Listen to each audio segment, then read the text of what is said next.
Welcome to those who've just been joining. We are going to start the digital retailing before, during, and after COVID-19 in about 1 minute.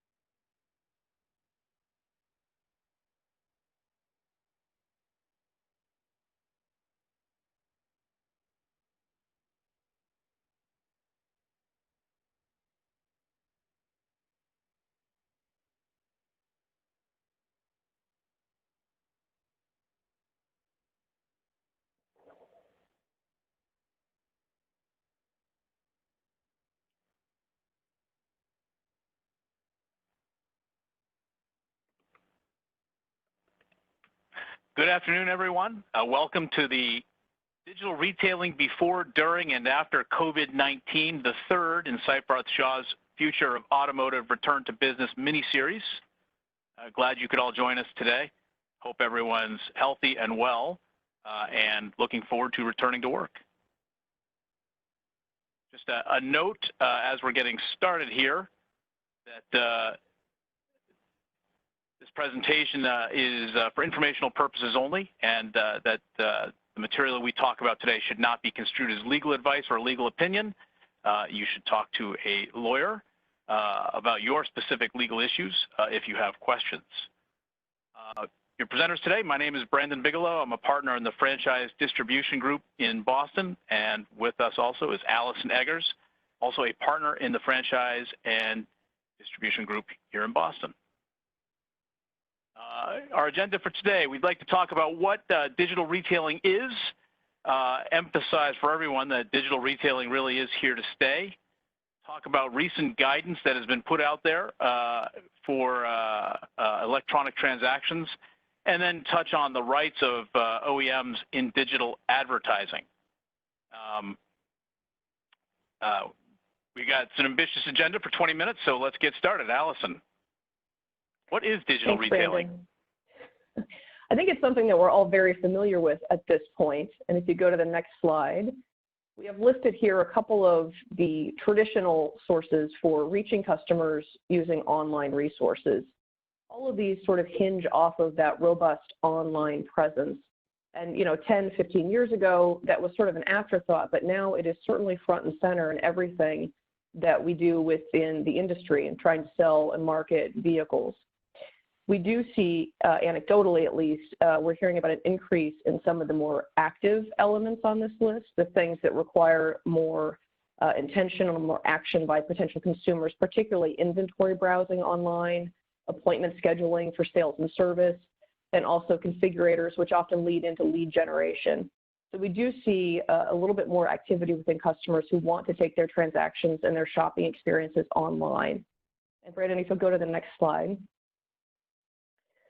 The challenge, of course, is moving from the online browsing part of the program to actually making the sale and going beyond just the traditional browsing online, using the online resources to locate vehicles that consumers are interested in or locations where they want to go. The challenge is now moving that into a more digital experience, and that covers a wide range of options. You have everything from a paperless in-store experience, which a lot of dealers are increasingly interested in, particularly because of COVID. You've got models where you have a blend of online and then in-store experiences. And then down at the other extreme, you have a fully digital experience where the only physical contact actually takes place at delivery. And there are, of course, lots of gradations between these steps, and each one of these can be tailored to meet the specific needs of the brands and the market and of the customer base that dealers are trying to reach. So you have two things to consider going forward. One is the consumer's willingness, and we're going to get to that shortly. And then the other, of course, is capability and whether or not online retailing, digital retailing can be converted into online sales or largely digital-driven sales. Brandon, if we can go to the next slide. As Brandon mentioned early on in the presentation, digital retailing is here to stay. I don't think anybody doubts that at this point, but we've compiled on the screen for you a couple of really interesting survey results, both from pre-COVID times and then a more recent survey that came out from Auto Trader. that was specifically done during the COVID pandemic era. The other backdrop that I'll give to this is that we see a growing preference for online experiences, online shopping pre-COVID. And this is driven in no small part by millennials. And just to be clear, make sure we're all on the same page, we're talking about people born between 1980 and 1994. So folks that are 26 to 40 years old at this point. Demographic trends predicted that by 2020, 40% of the auto market was going to be driven by purchases by millennials. And in 2019, millennials made 60% of their purchases online, which is up pretty significantly from 47% just in 2017. So we're seeing rapid growth and transition to online-only focuses by key demographic purchasers for the auto industry.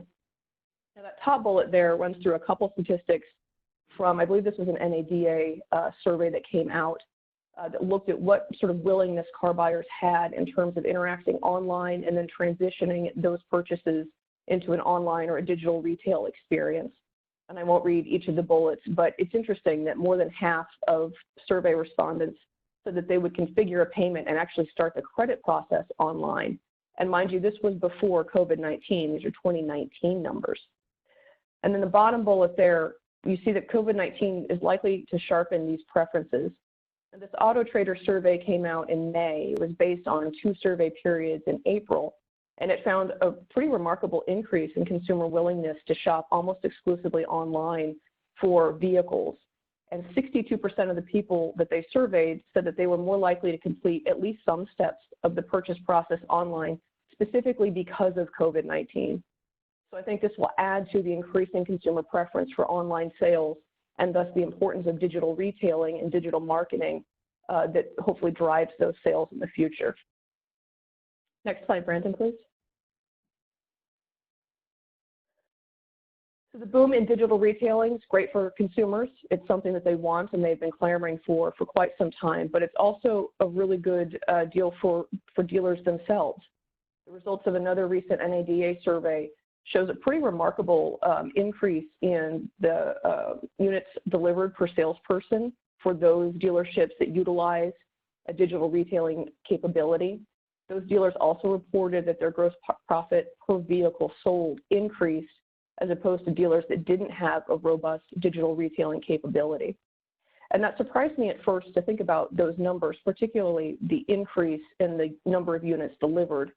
But if you think through the 3 big variable costs that dealerships have that are directly under their control, we're talking advertising, floor plan, and personnel, digital retailing offers dealers a way to control the significant expense of personnel by streamlining some of the purchase and the advertising, using different personnel from different parts of the dealership to help fulfill the sales process, and in that way minimizes or at least reduces their personnel expense. Next slide, please. So digital retailing is facilitated by 2 pieces of legislation. First is the federal e-sign, the Electronic Signatures in Global and National Commerce Act. That was actually enacted 20 years ago. The federal law that provides that e-signatures be given the same legal standing as the wet ink signatures you traditionally see. And with certain exceptions, a contract cannot be denied legal effect just because it's in that electronic form. Now, the e-sign Act, which was signed into law in June of 2000,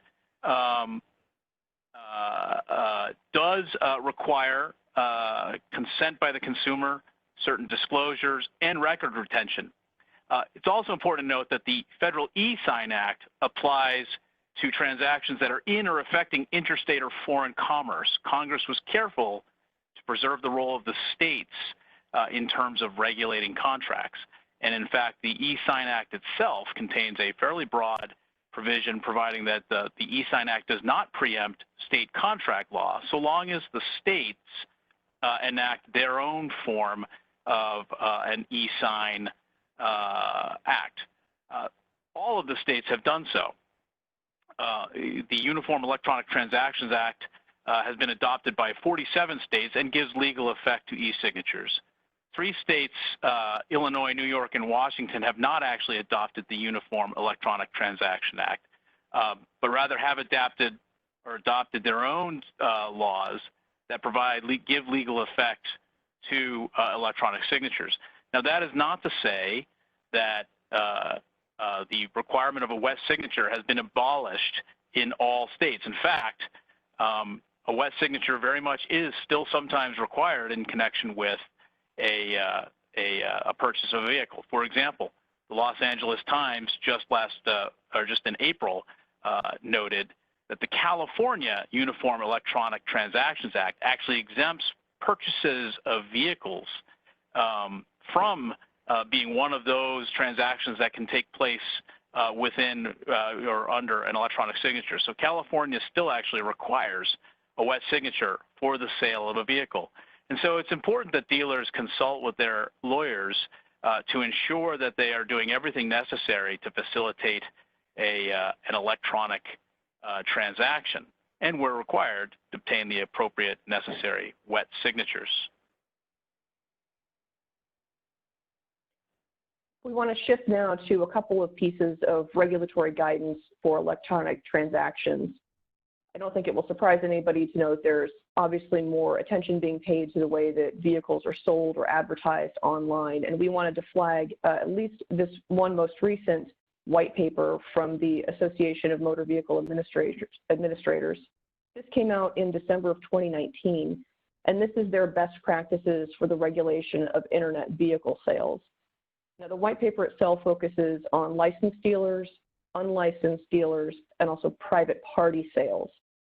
But when you go through and read the white paper as a whole, it's largely focused on and probably concerned and driven by concerns about internet-only dealers and their sales practices.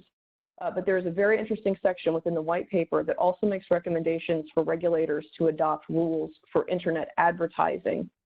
Now, of course, those would be done on a state level, and so you'd be left with potentially a hodgepodge of state-specific rules and regulations to comply with.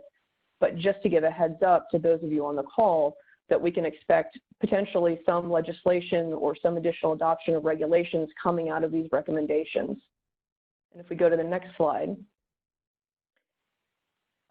which is exactly what happened with the e-odometer task force report that the AAMVA put out in December of 2014. That effort actually began in 2010 and culminated in a final rule that was adopted in September of 2019 by the National Highway Transportation Safety Agency, which establishes standards under which states may allow for odometer disclosures in electronic format and also the electronic titling of vehicles themselves. Now, again, that's going to be a series of state-specific regulations because the final rule only permits states to adopt regulations. It doesn't prescribe exactly what those must be.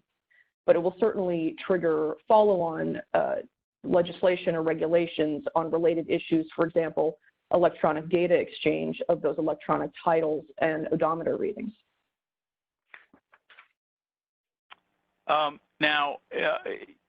We've talked a lot about digital retailing and how a dealer can effectuate an electronic transaction, hopefully even achieve a completely paperless transaction to address the concerns of consumers who increasingly either do not want to, for health reasons, go into a dealership, or just with the millennials, or just have become so accustomed to electronic transactions that they don't feel the need to go to these brick and mortar stores anymore.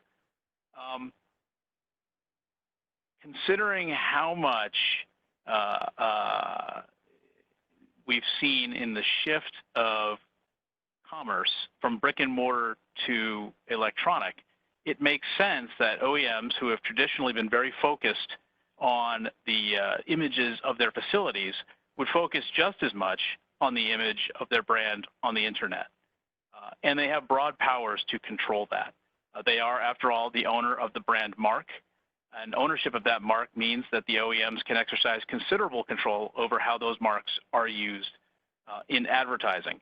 And if Mike Jackson is right that 40+% of transactions occurred during this pandemic online, then it makes sense that a manufacturer would shift a considerable amount of its focus on how it is presented online just as much as its image is presented physically. Now, OEMs, like any brand owner, can issue digital advertising guidelines or requirements governing the use of their mark. Those guidelines can be quite detailed. They can dictate the look and feel of a website. An OEM can prescribe and require that certain templates be used if those templates are going to include the OEM's trademarks. OEMs can suggest ways in which a dealer's website can interface with the OEM's website to provide that seamless experience so that the consumer can move directly from the OEM's website into the website of the dealer who is selling vehicles in that consumer's area. Candidly, many trademark owners have adopted minimum advertising price policies for online advertising.